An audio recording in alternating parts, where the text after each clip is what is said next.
एथैया हम ना दाइब देहू ताते थे तमे दलद होइया पेट में ना आदे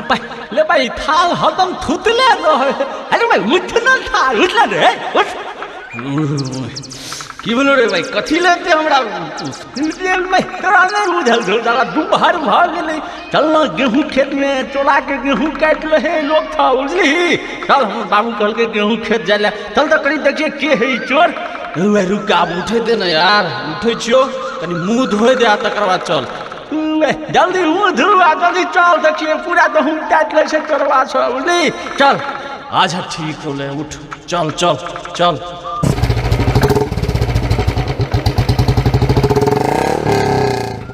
आले वाले ले बच्चे थिरे ले बट फूला के घूमताई तो ले भाई थोड़ी के रे एक लाइन छका तने दा है हां रो भाई के रे रुक रुक अतै रुक ओकरा आबै दही आ बढ़िया से पूछै छियै बुझलही आ एकदम आबै दिया एकरा पर पंचायती फिक्स है बैठते आबै दही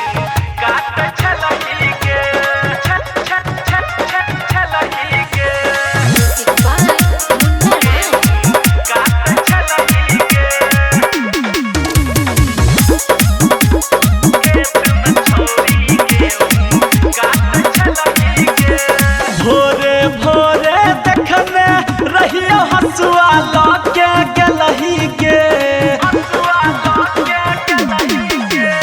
भोरे भोरे देखने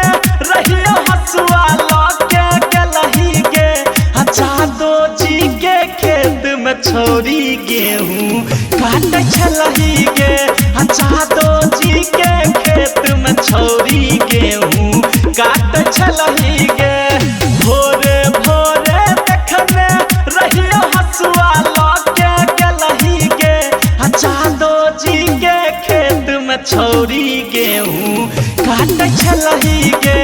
चादो जी के खेत में छोरी गेहूं काट छलही के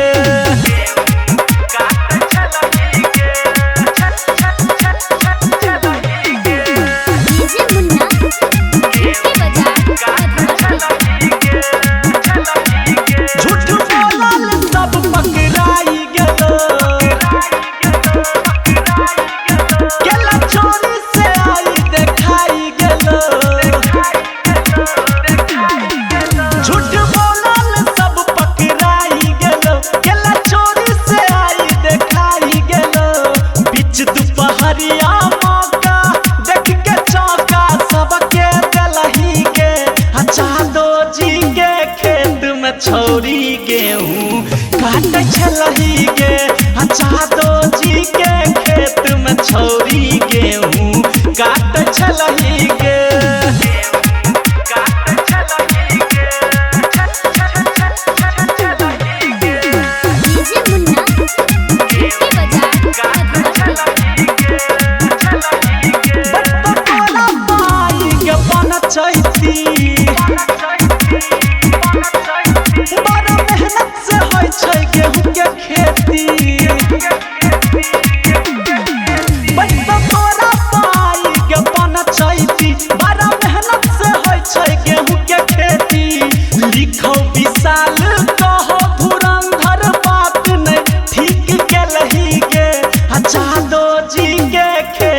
छोरी गेहूं काट छलही के चादो जी के खेत में छोरी गेहूं काट छलही